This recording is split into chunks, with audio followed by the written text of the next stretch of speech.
Hi, welcome to my channel. இன்றைக்கி சேனலில் என்ன பார்க்க போகிறோன்னு பார்த்தீங்கன்னா, வெனஸ்டே வந்து பார்த்திங்கன்னா பெரிய சுவரொட்டி தாங்க கிடச்சிருந்துச்சு. இதை வந்து நான் தம்பிக்கு வந்து சும்மா கிரேவி மாதிரி வச்சு கொடுக்கலான்ட்டு வாங்கியிருந்தோம். ஃபஸ்ட்டு வந்து நல்லா சுவரொட்டியை வந்து க்ளீன் பண்ணி எடுத்துக்கலாம். இது வந்து இந்த தோலை வந்து ஃபுல்லாக எல்லாத்தையுமே நல்லா ரிமூவ் பண்ணிடணும்.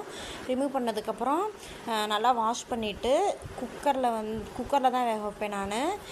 இதை வந்து ஒரு 4 பீஸாக கட் பண்ணி குக்கரில் வந்து இஞ்சி பூண்டு பேஸ்ட்டு, மஞ்சத்தூள், பெப்பர் தூள், சீரகத்தூள், இது எல்லாமே கொஞ்சம் உப்பு, இது எல்லாமே போட்டு நல்லா வந்து பார்த்திங்கன்னா ஒரு 5 விசில் விட்டு நல்லா வேக வைக்கணும்.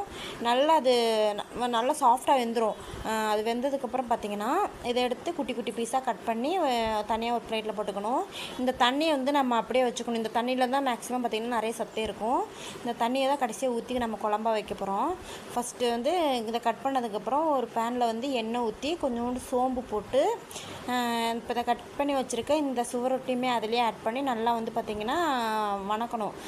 நல்லா வந்து பார்த்திங்கன்னா அது வணங்கினதுக்கப்புறம் கொஞ்சோண்டு வந்து பேஸ்ட்டு, குழம்புக்கு வந்து தனியாக நான் பேஸ்ட் அரைச்சி வச்சுருந்தேன். அந்த பேஸ்ட்டு இதிலே ஆட் பண்ணிடுறேன். அது என்னென்னு பார்த்திங்கன்னா சின்ன வெங்காயம், தக்காளி, தேங்காய், இது மூணுமே அதில் ஆட் பண்ணி கொஞ்சம் மஞ்சத்தூள், கொஞ்சம் காரத்துக்கு வந்து கொஞ்சம் மிளகாத்தூள், இது எல்லாமே போட்டு நல்லா வந்து பார்த்திங்கன்னா மிக்ஸ் பண்ணணும். நல்லா மிக்ஸ் பண்ணிவிட்டு நம்ம அந்த எடுத்து வச்சுருக்க தண்ணியை வந்து மிக்ஸி ஜாரில் ஊற்றி நல்லா கழுவி இதிலே ஊற்றிடணும். ஊற்றினதுக்கப்புறம் ஒரு 5 மினிட்ஸ் வந்து பார்த்திங்கன்னா நல்லா கொதிக்கணும். கொதித்தா தான் அந்த பச்சை ஸ்மெல்லாம் போகும். கொதித்ததுக்கப்புறம் நம்ம ஃபைனலாக கொத்தமல்லி, கருவேப்பிலை தூவி ஆஃப் பண்ணிடலாம். நான் வந்து கொத்தமல்லி, கருவேப்பிலை வந்து கம்மியாக தான் ஆட் பண்ணுவேன். பெரியவங்களாம் சாப்பிட்ருவாங்க, குழந்தைங்க சாப்பிட மாட்டாங்கன்ட்டு நான் கம்மியாக ஆட் பண்ணி நல்லா சர்வ் பண்ணுவோம். இதை வந்து நான் தோசைக்கு தொட்டு கொடுப்பேன், இட்லிக்குமே கொடுக்கலாம். ஏன்னா நல்லாயிருக்கும். தம்பி வந்து மதியம் லஞ்சுக்கு வந்து பார்த்திங்கன்னா இந்த சுவரொட்டி மட்டுமே சாப்பிடுவாங்க. இது எப்படி இருக்குதுன்னு பார்த்து கமெண்ட்டில் சொல்லுங்கள். பாய்.